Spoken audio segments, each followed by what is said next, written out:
Então, gente, só dando uma recapitulada aqui, a gente começou na aula passada a falar sobre os aspectos climáticos, né? E a gente começou a discutir os subaspectos relacionados com a questão climática na arquitetura ou com o conforto ambiental. Então, eu estava falando que esse aspecto ele é um dos mais importantes, porque é a partir dele que a gente determina se é possível a sobrevivência do homem no espaço ou não. Na verdade, a gente está preocupado também não só com a sua sobrevivência, mas com a possibilidade de trabalhar tendo o maior conforto possível e desfrutando da estabilidade interna do espaço, especialmente. Bom, a gente chegou a falar de todos esses itens aqui já. Eu lembro que eu discuti a questão térmica, falei de acústica, falei de lumínica. Para a qualidade do ar, só falar do ar.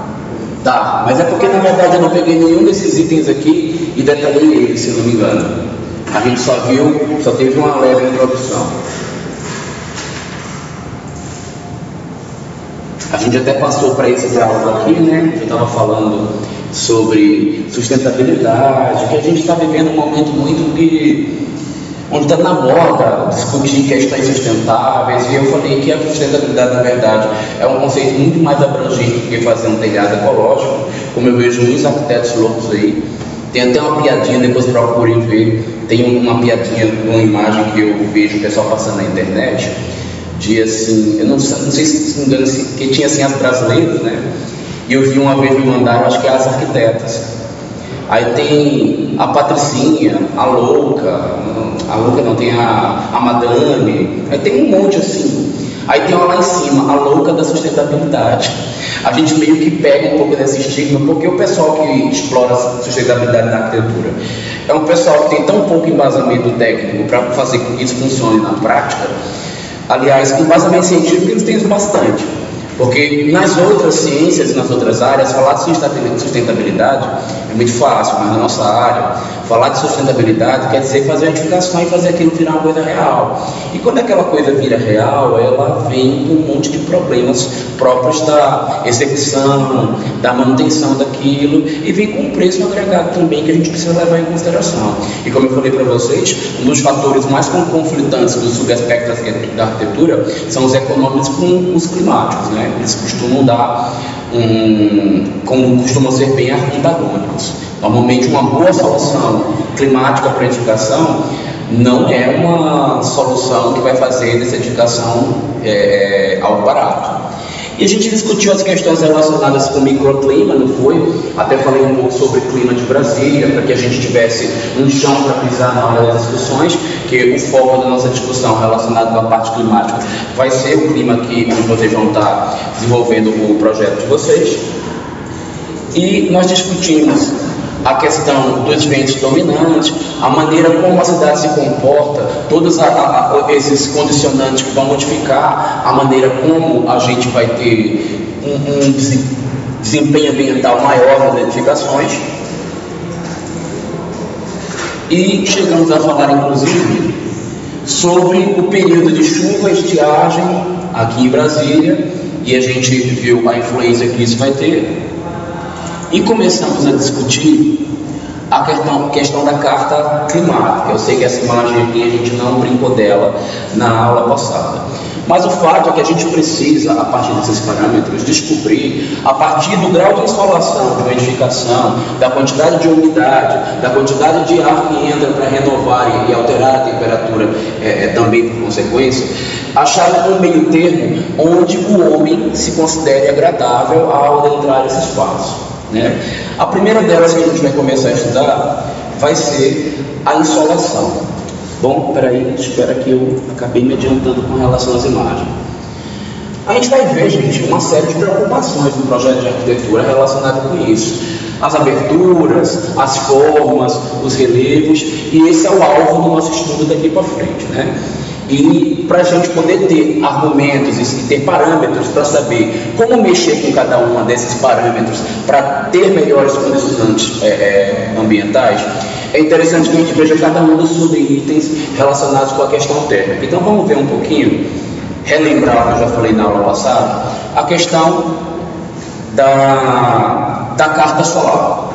Então a carta solar é por onde a gente se orienta como é o movimento do Sol, e a gente viu já na aula passada o movimento do Sol que nasce a leste e se põe a oeste, e eu falei a maneira como ele faz esse movimento em diagonal, quando ele está fazendo o movimento no início do dia, vai fazer um percurso na maior parte do ano da fachada oeste, projetando o Sol na fachada, e numa menor parte do ano ela vai estar...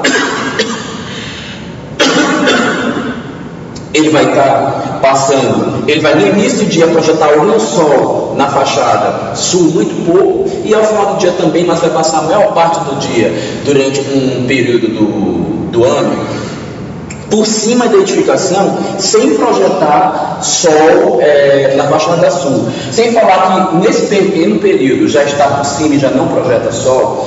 No restante do ano, que o Sol está passando pelo outro lado do quadrante, aí é que a gente não tem Sol mesmo na fachada sul. Então a fachada sul é uma fachada que passa o ano quase inteiro sem insolação. Portanto, ela é também a fachada que no período da seca, que é correspondente ao inverno daqui de Brasília, recebe também a maior quantidade de ventos dominantes.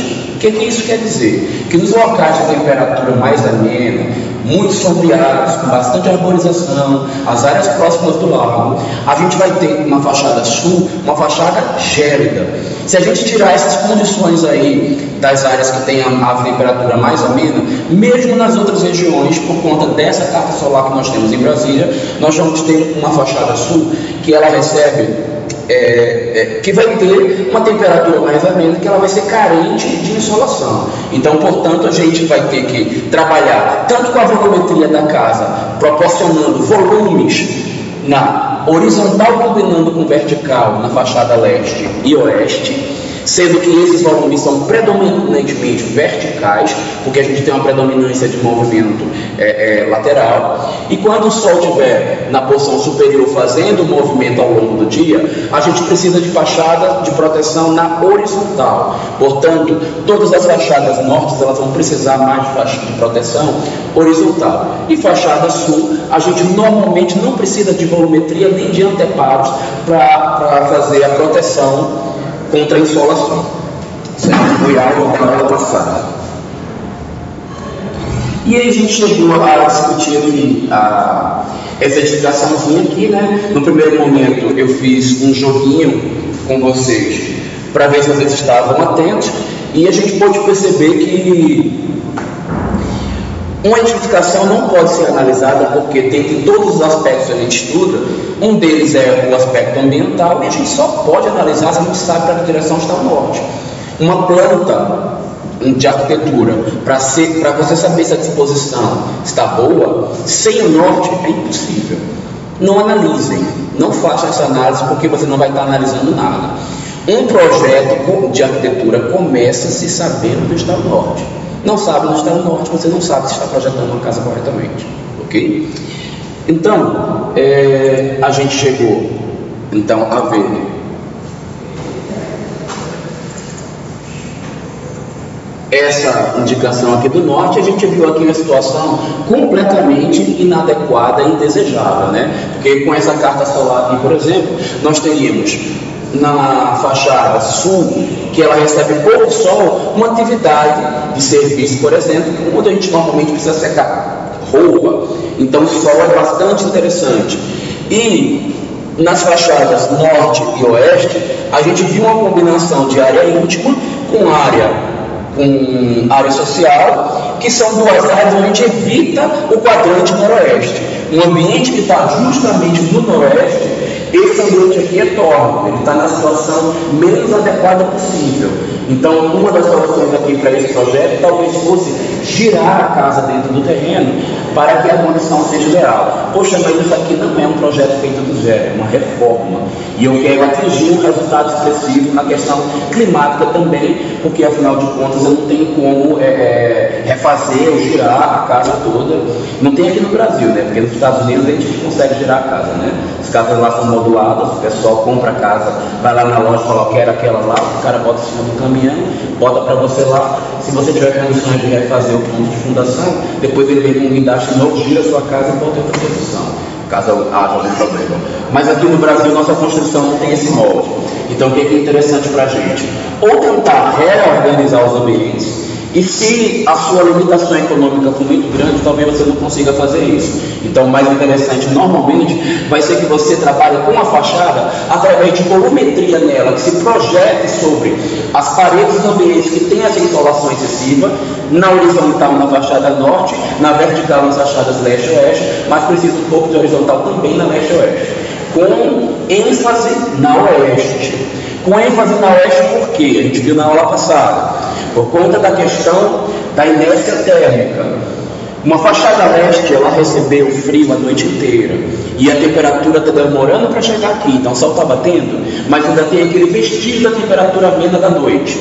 Quando o sol passa o dia inteiro aqui por essa edificação e chega aqui na fachada leste, já deu tempo de toda a temperatura ao longo do dia penetrar na casa. Então, além da temperatura interna, eu tenho uma fonte de radiação externa, uma insolação intensa, que vai fazer com que a fachada oeste seja extremamente desagradável. A fachada norte também é desagradável em termos de insolação aqui em Brasília, porque a gente passa o dia inteiro recebendo sol na fachada, né? Então, essa situação, a gente precisa proteger a fachada através da sua volumetria adequada.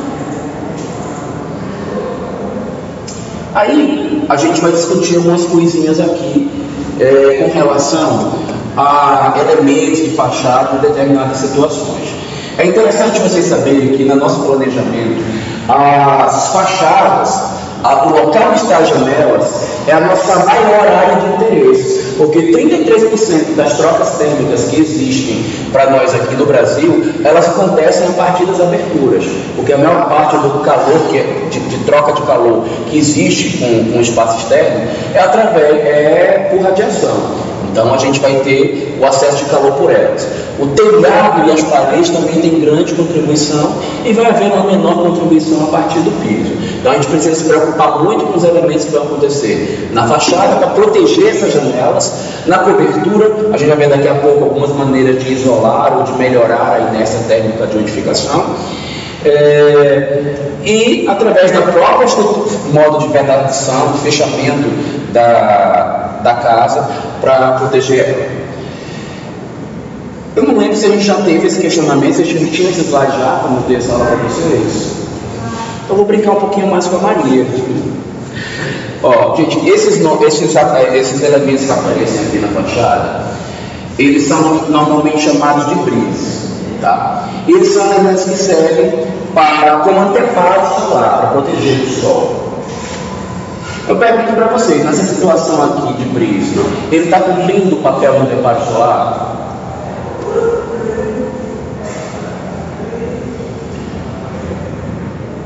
Como é a pergunta, professor? Se essa brisa funciona como anteparo solar da edificação.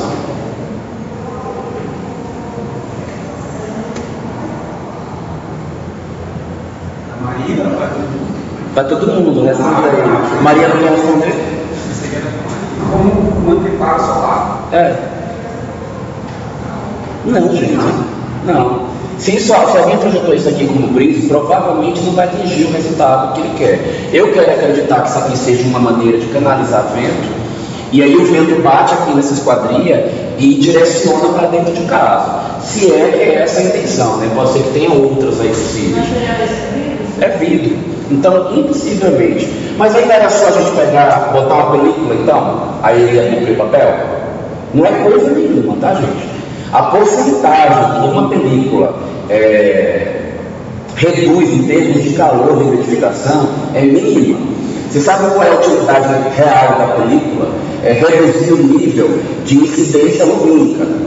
A quantidade de luz que está ofuscando as pessoas para um trabalho, para uma atividade, através da película, consegue ser bastante reduzida. Mas a quantidade de radiação que passa pela película é enorme. Portanto, ele não é um bom elemento para filtrar calor. Reduz o calor? Um pouco, porque junto com a iluminação que entraria na edificação, vem também a radiação e ela com certeza é filtrada. Mas a porcentagem de filtragem que acontece, ela é irrisória perto da quantidade que vai realmente penetrar na edificação. E aí, eu mostro esse ambiente para vocês aqui. E aí, vamos supor que isso aqui seja uma área de lazer. A gente está no edifício de frente para a praia. Essa situação aqui é uma situação ideal para esse tipo de ambiente? Não, mas também tem que ter a questão do arquiteto e para não ter Então, ó, esse tipo de solução, abertura com vidro em cima e na frente, quer dizer sol intenso o tempo inteiro. A gente não pode responder essa pergunta se a gente não souber em que local é esta edificação do mundo e em que fachada é essa para a qual está voltada esse ambiente. Eu devo até já ter passado esse exemplo para vocês. Duas situações extremas. Vou colocar isso aqui lá na Patagônia. Frio pra caramba, tá? De frente para o mar, gélido, né? Isso aqui deve ser uma coisa que cai dentro quando abre essa janela. Então, ter abertura em cima e na frente é uma maneira inteligente de você proporcionar uma troca de compensação do frio, colocando calor aí dentro. Quando eu falei frio, mas poderia falar calor também, tá? Porque calor a gente fala calor positivo, calor negativo, né? Então, isso poderia ser uma compensação. Mas, se eu, ao invés desse local, eu colocasse de outra maneira, eu dissesse que isso aqui é uma fachada noroeste, tá? E essa fachada noroeste está em Recife. Meu amigo, isso daqui é uma sauna particular e não precisa de máquina de bomba de vapor, porque vai ser uma sauna de qualquer jeito. Então, talvez essa solução aqui envidraçada não fosse interessante. Portanto, não analisem espaços ou soluções arquitetônicas do ponto de vista climático, se vocês não sabem a localização geográfica e a orientação do norte, ok? Então, vocês estão incorrendo em erro. A chance de vocês não conseguirem responder corretamente, aliás, tudo em arquitetura, gente, é questão de contexto. Você só pode analisar um ponto específico de alguma coisa, você sabe tudo o que está acontecendo ao redor dele e todos os elementos que estão envolvidos. Estou falando agora da parte ambiental, mas na parte plástica é desse jeito, no funcional é assim, no econômico e todos os outros aspectos da arquitetura vai ser sempre desta maneira.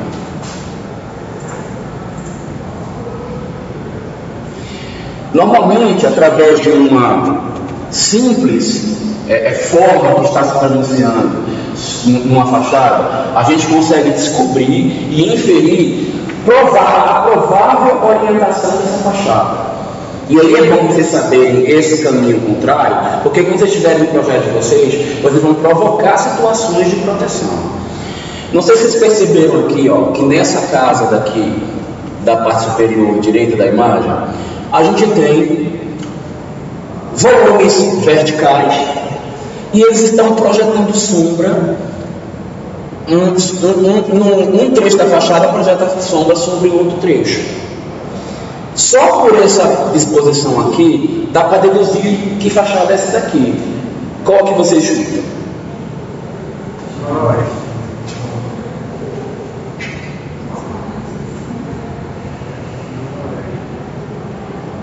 Podia ser de repente Nordeste também, né? Mas a gente pensar que as fachadas leste e oeste, elas precisam não só de projeção vertical, precisa também um pouco de horizontal, é porque você está vendo um pedacinho aqui, né? Como o pedacinho de horizontal aqui está muito pequeno, eu chutaria que aqui é o leste e o oeste. Mas uma coisa a gente já sabe, provavelmente não é norte, né? Porque tinha que ter uma quantidade de projeção horizontal muito grande. Mas espera aí, não é norte se essa casa estivesse em Brasília.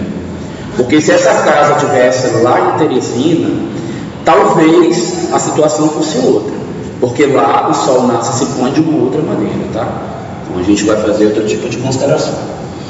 Já aqui, professor, volta aí, eu entendi. Voltar aqui para essa. Olha, o que eu dizia?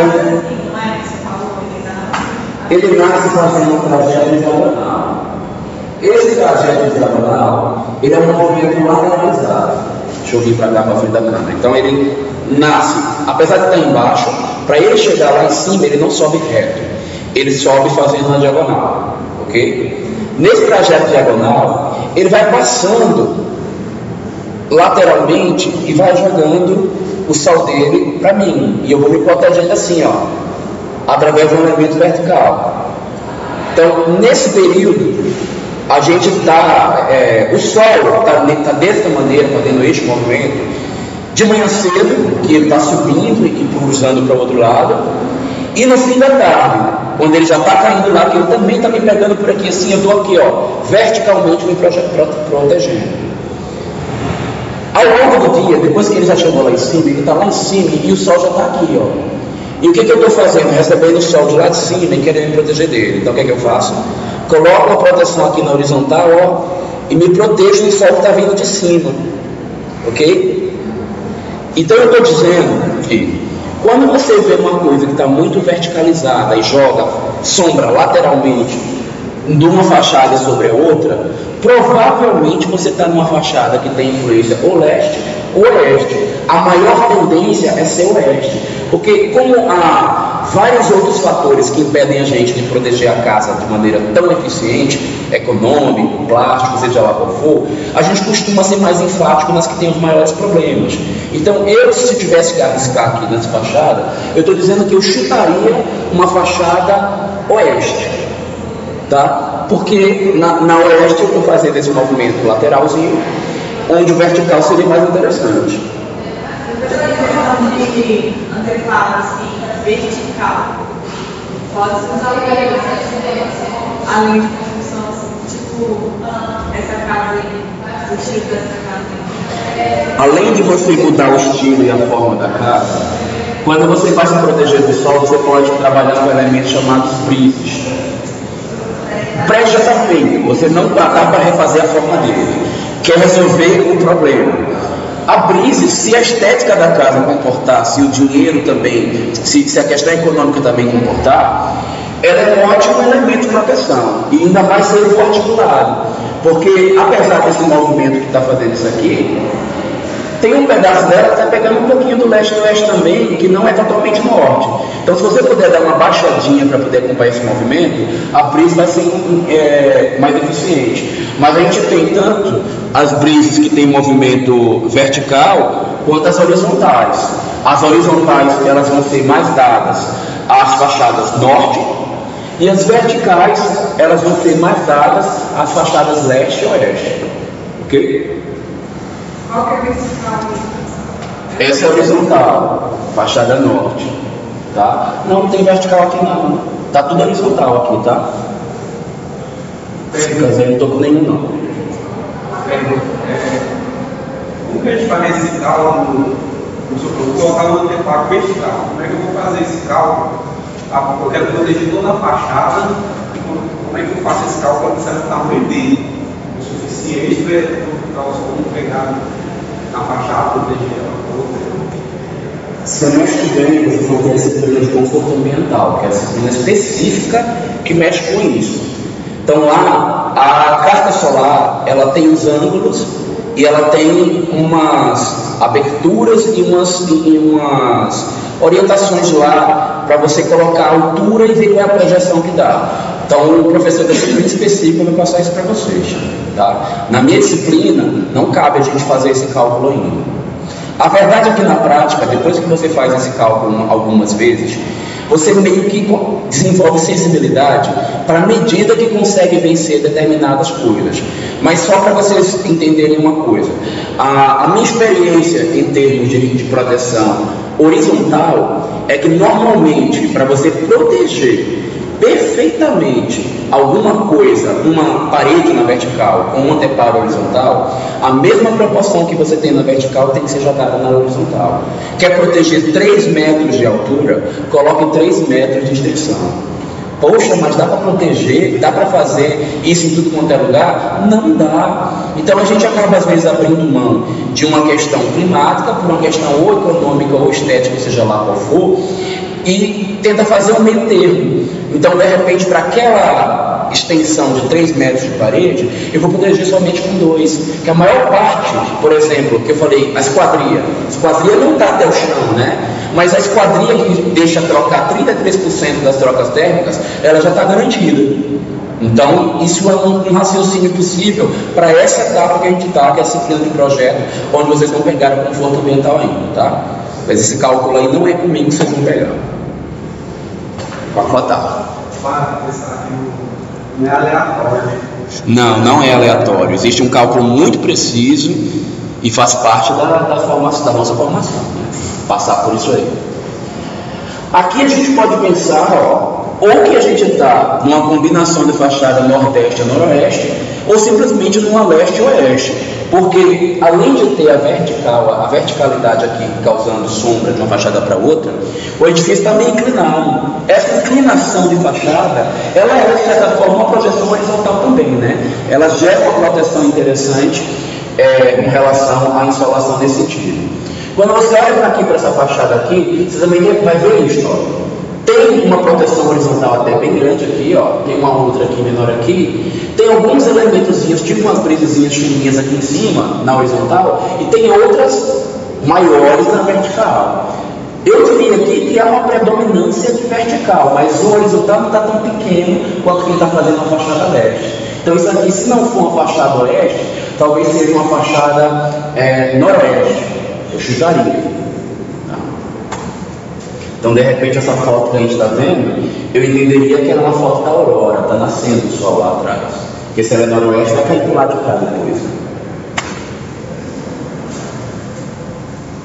Essa percepção é muito interessante, porque pode ser que vocês sejam convidados a analisar uma casa no local onde você não tem como se preparar e ler uma carta solar, ou fazer... Porque hoje em dia, com a tecnologia, a gente entra no Google Maps e descobre a orientação de qualquer coisa, em qualquer lugar do mundo, né? Mas se você tiver uma situação onde você não puder fazer isso, tente analisar esse tipo de parâmetro. Primeira coisa, já olha, que horas são do dia? São 8, 9 horas da manhã, o sol está de lá, então quer dizer que lá é leste, ok? Chegou às 4 horas da tarde na casa do cliente para medir. Então, se chegou às 4 horas da tarde e está o sol para lá, então lá é oeste, ok? Mais difícil saber se você está ao meio-dia, porque o meio-dia o sol está no meio, fica meio perdido. E também, assim, se for uma casa que não tenha essas técnicas sendo utilizadas, o seu papel é utilizá-las. não, assim, se você for fazer uma reforma de uma casa já pronta e não tem essas técnicas, você não sabe qual é a iluminação da casa solar, você não perde. Olha, sim, o leigo, sim. Você, arquiteta, jamais pode dizer que não sabe. Porque se você não sabe agora, você vai saber mais tarde, porque você mais tarde vai buscar isso e vai fornecer isso para o cliente. Tá? Então, estou falando assim, na hora lá, a pessoa vai saber, entendeu? Por exemplo, ela chega numa casa que não foi utilizada essas técnicas, a casa já está pronta, e ela não sabe a orientação solar, e não consegue visualizar mais ou menos pelo caminho do sol qual que é a fachada, fica difícil, né, para a pessoa saber. A dica é, você é arquiteta, não vá ao meio-dia. Você, como técnica da área, ou vá de manhã ou vá de tarde, ou consulte o pai dos mapas antes de ir lá, entra no Google Maps, ou compra um celularzinho desse que tem aplicativos, e abre o Google Maps lá na hora, abre o aplicativo do Google Maps lá no local e olha. Ou pega o aplicativo de bússola, acabou, baixa o aplicativo de bússola e bota lá no seu celular. E aí ele vai poder apontar o norte para você. Né? Hoje a gente não tem mais desculpa para poder ser mau arquiteto, tem tecnologia para um bando de coisa. Né? Essas aí, então, para achar o norte, são as mais ridículas possíveis. Não dá para ir. Quem é que vai comprar bússola se o celular faz tudo? A bússola é cara e ela só faz uma coisa. O celular tem cacetadas de ferramentas para arquitetos. Compra o celular, é melhor. Bota Android nele, um de Android e manda ver. Serve para milhões de coisas. Meu celular é mais útil do que um AutoCAD para mim.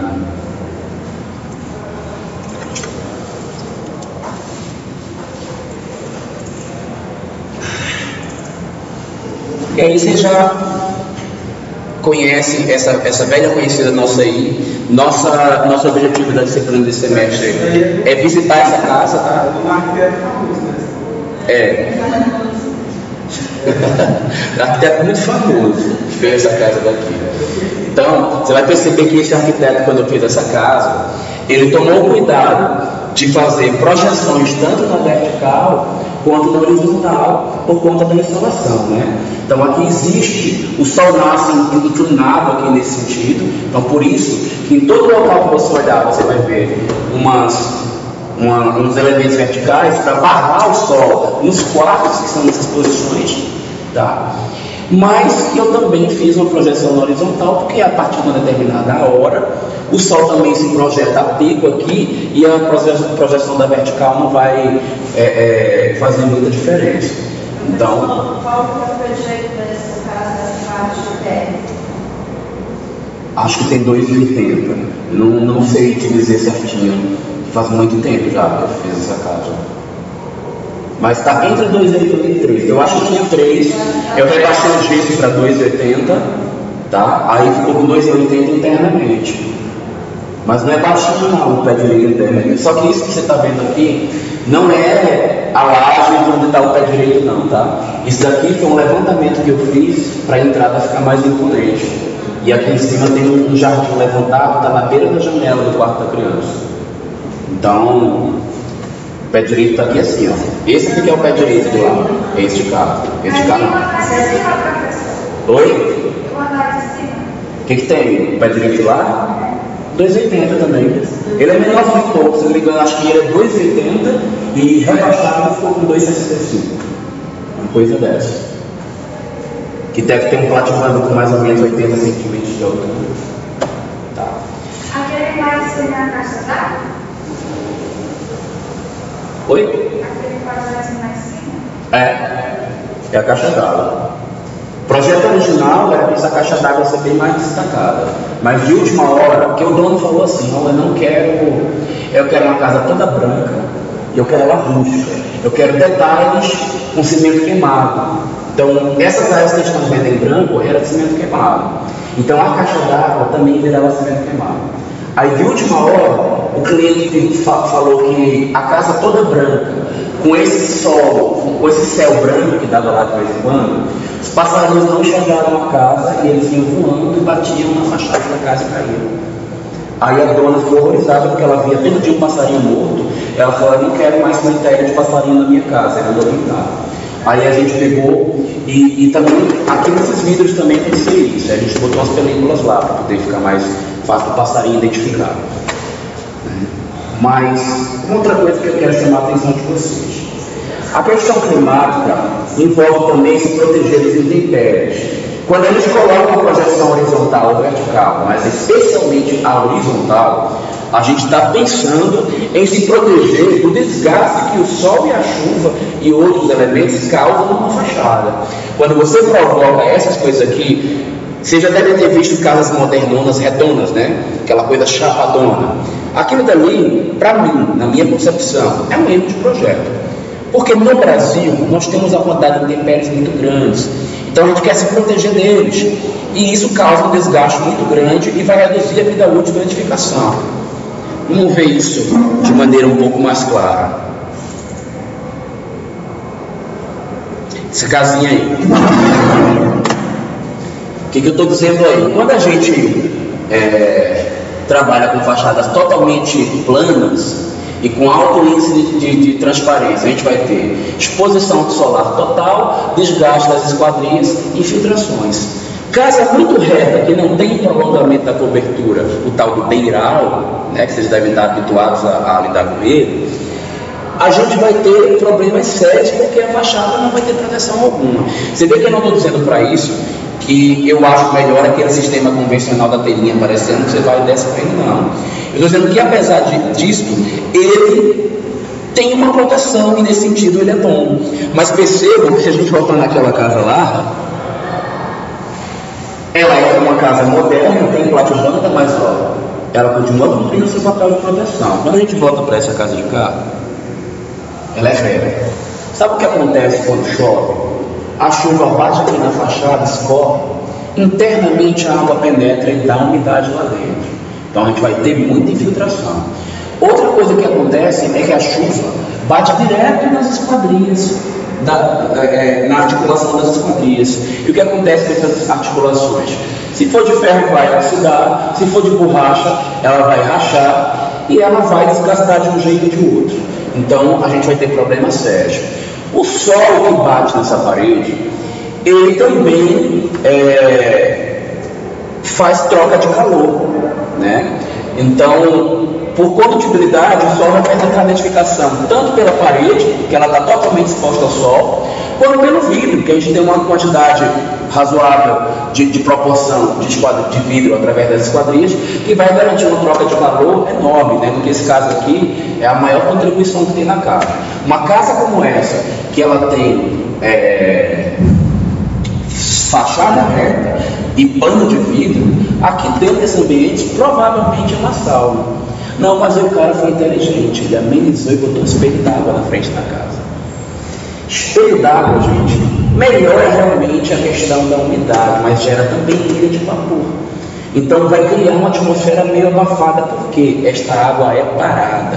Espelho d'água é um objeto de alta manutenção, alto preço de implantação.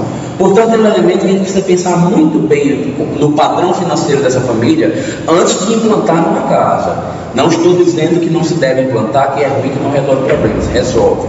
Mas a água tem que estar em movimento e o custo dele tem que ser compatível com a família, não só o custo de fazer, o custo de manter. Famílias que não têm folgas financeiras razoáveis, elas não querem manter o espelho d'água. Elas pedem para fazer porque acham bonito. Com poucos anos de uso, elas pedem para você aterrar isso aqui e transformar em qualquer coisa. Normalmente pedem para fazer um paisagismo, tá? E aí você enterra todo o seu dinheiro debaixo daquele jardim. Então, a gente precisa pensar muito bem no momento de fazer esse tipo de coisa. Só para ficar mais ilustrado para vocês, eu vou fazer uma comparaçãozinha aqui. Deixa eu ver se eu tenho até umas imagens ilustrativas.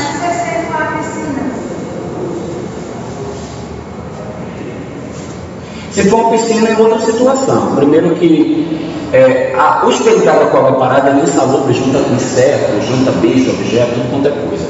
A piscina ela pode ter uma capa para proteger e ela ficar fechada, né? A piscina ela é um elemento de uso na família, portanto, o seu investimento se auto-justifica, ela não vai ter uma perda de vida útil tão grande. Pode ser, se ela for piscina, eu acho interessante que isso aqui aconteça, desde que a piscina esteja no programa das necessidades do pedido do cliente, tá?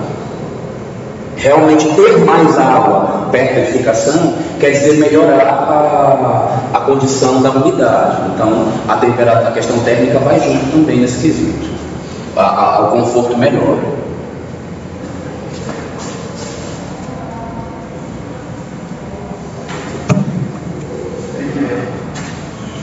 Como é? PGL. Ele é um péssimo exemplo de solução bioclimática em arquitetura, né? Porque é uma fachada toda exposta, toda envidraçada. A exposição solar aqui é praticamente total. Sem falar que, além de não ter nenhuma proteção para as esquadrias, todas elas são expostas, então ela está exposta ao sol, à chuva e tudo. Bom, nesse caso aqui até pode-se discutir que é um painel inteligente de pano de vidro. Já ouviram falar em pano de vidro? Sabem o que é? Pano de vidro? Precisam saber. Mas não é só isso. É um sistema onde as esquadrias ficam embutidas por trás do vidro. Quem olha a fachada só vê vidro, não vê mais nada. É o sistema de esquadria dentre os mais caros que tem, tá? Na maioria das residências, quando a gente coloca isso e a pessoa não tem um poder aquisitivo médio, ela pede para voltar para o sistema comum, porque isso aqui é caro de se fazer. É muito bonito, muito bacana, é um dos melhores custos-benefícios dessa articulação de pano de vidro Maximar, mas ela tem um precinho bem razoável. Não estou dizendo para vocês não usarem os projetos de vocês. Estou dizendo que, ao usar, justifiquem e falem da consciência do preço, mas que tem alguma vantagem que você vai adotar por conta da vantagem, ok? Tem que, quando a gente começar a estudar a parte financeira, e quando eu começar a cobrar de vocês, não vou cobrar que as coisas que vocês façam sejam baratas. Eu vou cobrar que o custo-benefício delas seja viável. E caso você queira fazer um apelo que não tenha nenhum custo-benefício, seja realmente um apelo estético, defenda. Isso daqui é um apelo estético. E o cliente concorda com esse investimento, porque vai trazer para ele uma satisfação enorme em outros sentidos aí. Tá? Bom, tem uma outra coisa aqui que não é somente a questão da exposição e a fachada ser tão reta e não ter nenhum anteparo que faça proteção, não, gente.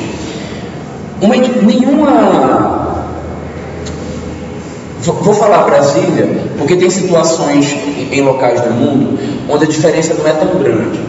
Mas vamos tomar o Brasil como exemplo.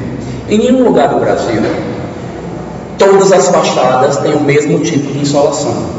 Vocês viram que eu dei o exemplo agora a partir da carta solar. A gente tem todo aquele movimento de vai e de volta, onde o sol vem de um jeito em viés, e em outra época do ano ele já está mais para norte, do outro está mais para sul, e aí junta com a questão do clima, está mais quente, mais frio. Se existem todas essas diferenças em relação às fachadas, eu jamais posso projetar uma arquitetura que seja boa do ponto de vista climático, se toda a solução dela, em todos os sentidos, foi igual. Um prédio todo redondo, a solução de fachada dela é toda igual de fora a fora. Quer dizer que eu não projetei corretamente a edificação. Mesmo que ele seja todo redondo, algumas diferenças ao longo dos incrementos da fachada precisam ser consideradas para que eu proteja corretamente esse edifício.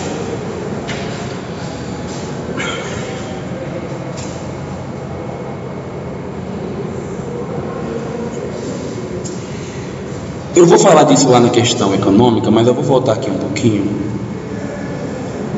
E vou falar aqui também no climático, porque ele engloba as duas coisas. Envolve muito a parte econômica e a parte climática. Soluções de fachada para projetos de arquitetura. Precisar de um pouquinho de luz.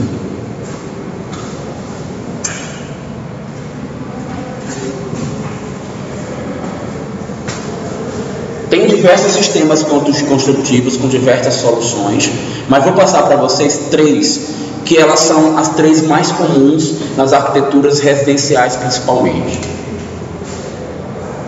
Sistema convencional.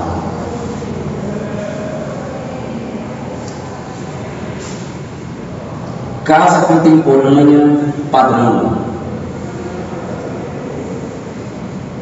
Moderna, bonita, arrojada, de traços retos, limpa.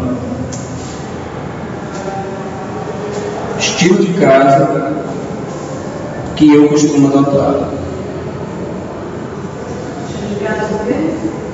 Tipo de projeto que eu costumo fazer.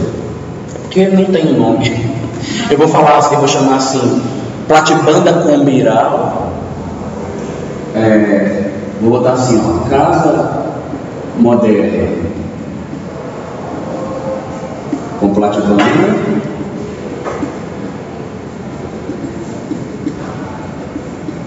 Vou chamar isso aqui casa tradicional, telhado aparente.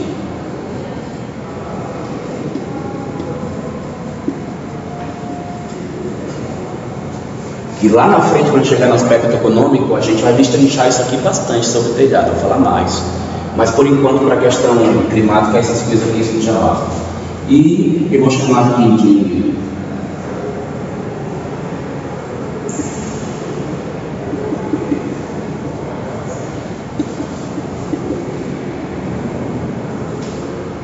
platinum.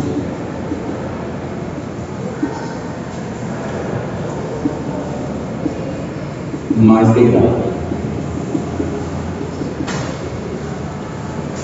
Vamos pensar com relação a intempéries, proteções. Vou apelar tudo, né? Um pouquinho mais de humildade. Se o cliente contratar para você fazer um telhado tradicional, digamos que é uma tradicional, uma casa mais rústica, e para você usar a telha que ele quer, telha de barro, ou telha de concreto, mas naquele estilo, você vai querer fazer? Faço. Quer pagar quanto? Faço. Eu chego para ele e digo justamente isso que eu estou falando. Quer pagar quanto? Outras soluções, mas... Olha, vocês têm uma coisa que o cliente não discute muito, é quando você dá uma ideia para ele, que vai fazer ele economizar dinheiro. Raramente ele quer outra coisa. É muito difícil. Porque a maioria das pessoas tem um preconceito que o arquiteto é um profissional que foi feito para gastar dinheiro, que tudo que o arquiteto indica é caro. E vai ser mais caro e mais difícil de fazer e mais complicado. Quando você convence ele que o que você está projetando é mais simples, mais prático, mais barato, e se você mostrar um desenho e ele enxergar que é mais bonito, esse cara não quer outra coisa. Então eu normalmente convenço ele a desistir de um telhado assim. Só que veja, esse telhado tem vantagens, cada um deles. O que eu estou querendo falar para vocês é por que eu cheguei à concepção de projetar casas dessa maneira aqui. Mas vão existir situações onde essa casa aqui é que vai ser o adequado, mas eu faço de tudo para não projetar assim. Só que antes de projetar, eu alerto para ele: olha, eu faço isso que eu estou fazendo para vocês, eu desenho isso, eu pego um papel, desenho e mostro para ele, digo: olha, casa desse jeito, ela tem esses e esses problemas, essas e essas consequências, que eu não vou falar todas que eu falo para o cliente agora, porque quem só quer analisar a questão ambiental. Nos outros aspectos, quando a gente chegar lá na frente, vou falar de tudo. Vou falar da questão plástica, eu falo disso, vou falar de econômico, eu falo disso de novo. Mas aí eu falo para ele, só quando eu chego na parte econômica que eu falo preço, cara, já acabou a discussão, não tem mais falar nada. 90% dos clientes, eles são comprados nas ideias a partir da parte econômica da arquitetura. Falou isso? Especialmente se a parte econômica não é só quanto custa, é quanto custa para manter, porque ele não quer passar o resto da vida dele gastando com aquilo. Então, se for o da manutenção, aí é que você ganha o cara mesmo. Já fez algum sonho que aquela tenha Chile? Aquela que é uma obra que vai estar incluída, não?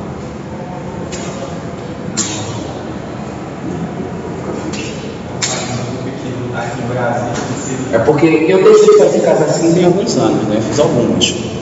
Aí parei, nunca mais o pessoal bateu de frente comigo para fazer assim. De lá para frente é fibrocimento em tudo que eu faço. Não tenho achado clientes que queiram o contrário. As pessoas estão começando a ficar mais inteligentes, entender melhor o sentido da arquitetura, está ficando mais fácil dialogar esse tipo de coisa aqui. Isso, outras coisas não. Então, esse sistema aqui. Essa aí, estilo da obra, estilo Platibanda Madeira. Ela também é contemporânea. É também. Pode ser que era uma casa independente. E a diferença não é É a mesma coisa. Eu só estou dizendo que eu aprimorei o sistema convencional de casa moderna e trouxe um pouco de bioclimatismo para ela, trouxe um pouco de conforto ambiental para ela, né? Porque o que acontece com essa casa aqui? Quando chove, ela protege a fachada da chuva e a esquadrilha não estraga. Quando bate o sol, ela protege também da incidência solar, mas ela continua garantindo a entrada de luz. Só que ela tem o seguinte problema: esse tipo de estrutura é caro, é pesado, sobrecarrega a estrutura. E aqui, por exemplo, quando bate a água que chove, a água cai aqui embaixo e respinga na parede. Então tem algumas desvantagens e tem outras vantagens. Este cara, ele é muito bonito. Além de ser muito bonito, é extremamente barato. Isso aqui é a maneira mais barata que existe de fazer casa. Deste jeito aqui. E eu vou te contar até que barata ainda se você colocar laje. Porque vocês vão ver muitas casas aí de pessoal que é leigo tentando fazer esse tipo de sistema e abrindo mão da laje. Quando ele abre mão da laje, olha o inferno que ele causa. Porque isso aqui é uma telha de fibrecimento normalmente. Quando o sol bate aqui, o calor é intenso. É muito ruim. E aí esse calor passa para cá. E aí a gente que, eu vou falar da maioria da população brasileira que passou a vida inteira embaixo de uma telha de fibrecimento, não quer nunca mais viver numa casa dessa de platibanda. Quando ele ganha com o dinheiro que ele entra na classe média, ele só quer essa telha de cá. Sabe por quê? Ele não sabia que se ele tivesse uma laje, do mesmo jeito que o primo dele rico já tinha no passado, A questão térmica ia ser muito bem resolvida, porque qualquer tipo de material que, ao invés de ser somente uma camada de proteção, ele possui um sanduíche, e entre os dois materiais existir nesse sanduíche o nível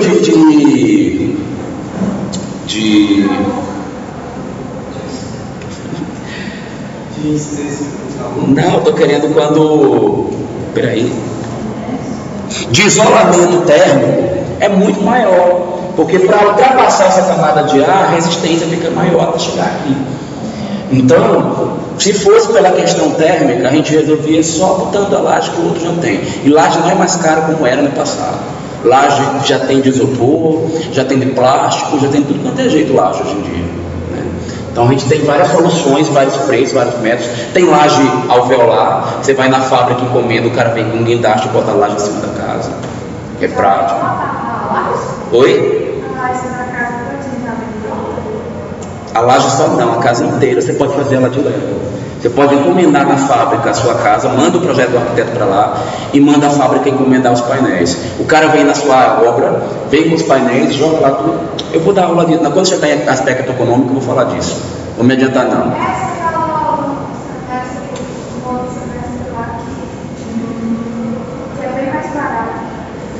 E vai falar já disso daí. Presta, a gente talvez até visite uma casa assim. Eu estou tentando fazer uma casa dessas, tipo, pré-moldada, mas ainda assim eu acho que ficaram aparecendo assim, porque lá é mais grossa que a parede. Ficou feio? Eu acho que esse arquiteto não era bom, porque nos meus projetos os pilares também ficam aparecendo. Não, será que a casa de forma? Gente, sabe que eu vou dar isso aqui mais bonito aqui. Porque fica muito caro. Eu sei que por exemplo. Foi casa do governo? Pode. Casa do governo é que o arquiteto é ruim.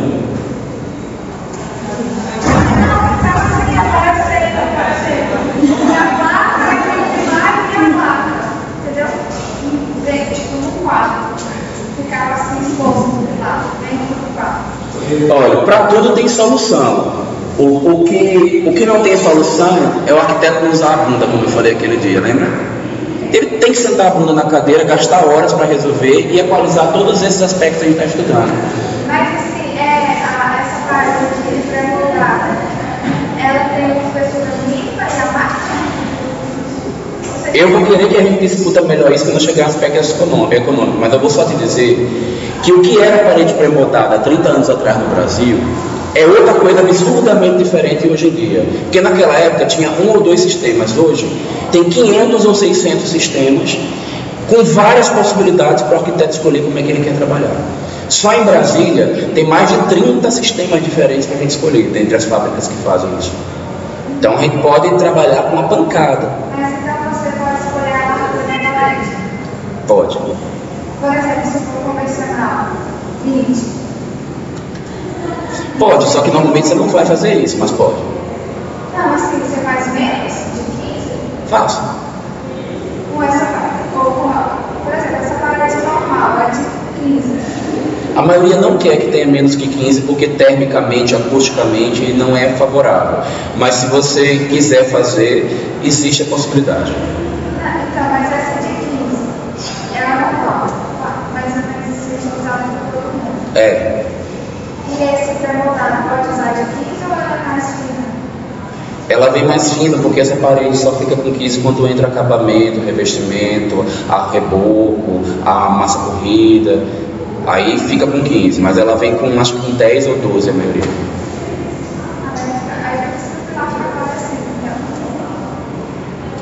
Olha, o pilar fica aparecendo porque o planejamento do projeto foi ruim. Porque se o pilar ficar aparecendo e não ser para ficar muito bonito ele aparecendo, esse arquiteto era ruim. Você vai ver. Na minha disciplina ainda, vocês vão ser obrigados a colocar os pilares. E você vai perceber que você só não faz ele ficar bonito se você não quiser. Você pode ter preguiça, ou não querer gastar a bunda, mas de outra maneira ele vai ser bonito. Então, assim, se quiser seria uniforme, tem como fazer? Tem. Tem como você fazer uniforme, tem como fazer aparecer e ele ser bom. Mas a maioria não quer ter trabalho. Lembra daquela piadinha que fala que arquiteto faz um projeto e engenheiro se vira para resolver? Pois é, os maus arquitetos fazem isso. Não, eu acho que os maus arquitetos fazem mesmo. Mas você falou, a maioria dos engenheiros se fazem a merda e arquiteto para arrumar. Tem as duas coisas, tá? Tem maus profissionais tanto na arquitetura quanto na engenharia. Não, mas é porque Eles não sabem projetar residência, não sabem residência, não sabem esporte, não sabem nada. A formação do engenheiro não é essa, é a obrigação dele. O que não quer dizer que o engenheiro não possa ser autodidata e aprender, né? Mas não deveria poder fazer, porque pela lei, cada profissão deve ter suas atuações. E aí pesaria muito mais sobre o arquiteto também, porque o arquiteto é quem sabe. Está mudando, né? Você já sabe, né? Que o CAL já implementou uma lei, o CREA ainda não quer reconhecer, mas isso não vai durar muito tempo não, porque não tem como uma profissão querer mandar sobre uma atuação que é da outra. Mas eu quero voltar para o telhado, que vocês não estão deixando. Eu não terminei de falar desse telhado. Falei que dava para resolver a questão térmica dele. Falei que ele é o mais bonito e o mais barato. Só que qual que é o problema? A exposição à chuva é total. Isso quer dizer que a infiltração aqui dentro é o tempo inteiro em tudo quanto é região. De cima até embaixo. Desde o canto de cima do forro até a base da casa e até pela água acumular aqui em Brasília, já tem um lençol freático alto e já joga água. Essas esquinas das paredes aqui de Brasília vão fazer com que esse daqui seja infiltrado eternamente. Se caso tivesse um tratamento de impermeabilização nessas fachadas, resolveria essa questão de ficar mais barato? Olha, impermeabilização não é barato assim, tá? É relativamente barato, mas não é barato quando a área de aplicação é grande. Impermeabilização tem vida útil. Então, o custo de implantação é barato, mas o de manutenção é altíssimo. Então, você vai ter que estar refazendo essa impermeabilização o tempo inteiro. Muito mais barato seria você fazer um jeito da fachada não ser exposta.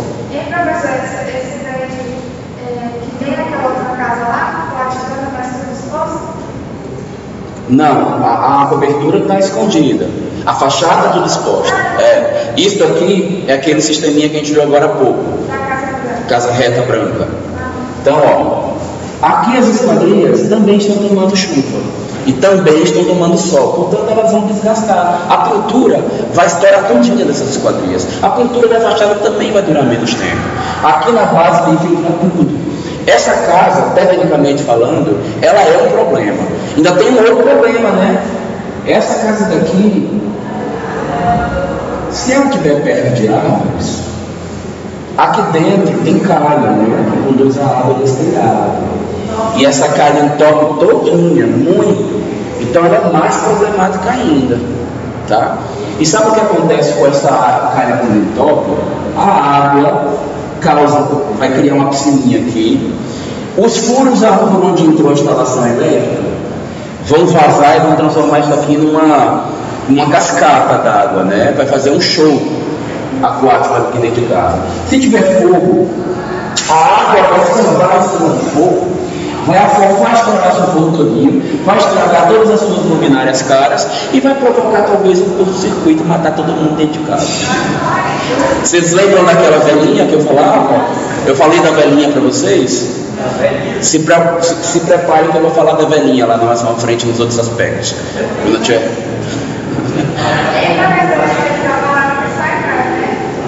É uma barata que sai cara. Mas nessa última também tem cara. Essa última também tem cara, só que tem o seguinte: quando você tem um entupimento de calha aqui, você não tem sinal. Sinal fica escondido em uma laje e escondida por um fogo.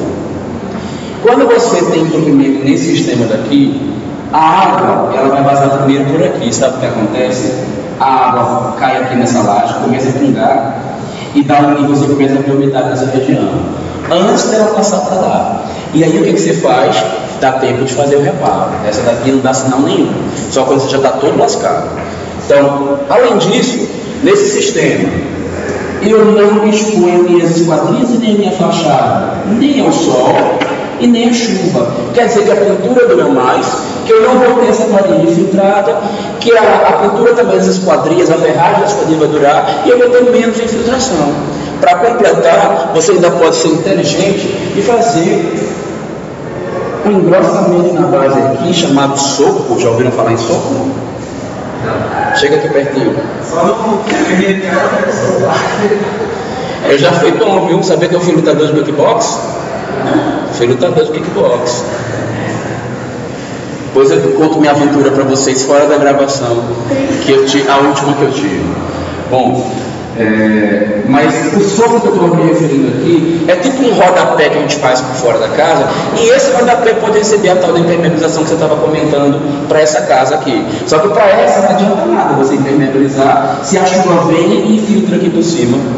E ela cai aqui fora também, ó, e penetra. Porque de verdade, mesmo com esse sistema, com todos esses cuidados e com tudo mais, se você está no terreno que tem lençol freático alto, você tem que pegar essa casa, subir a base dela e botar o contrapiso levantado X centímetros de onde você está.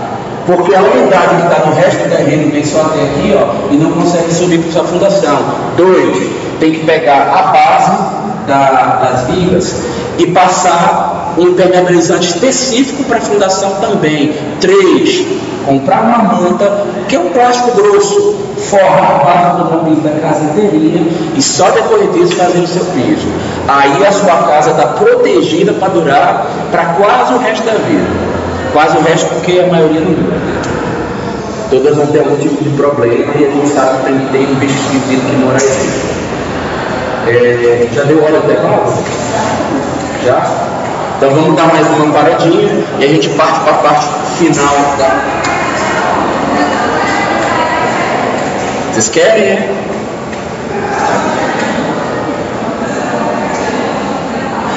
Peraí, se fechar aqui e ficar... Vocês querem lembrar? Não não está tudo não.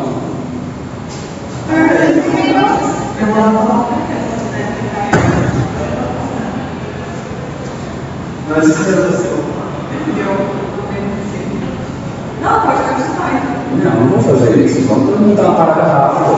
Para 10 minutos ele sai sempre perfeito, tá?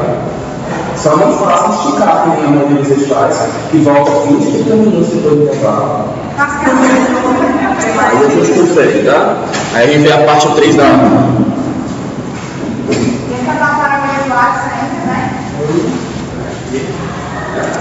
Compra lá o bolo, aproveita.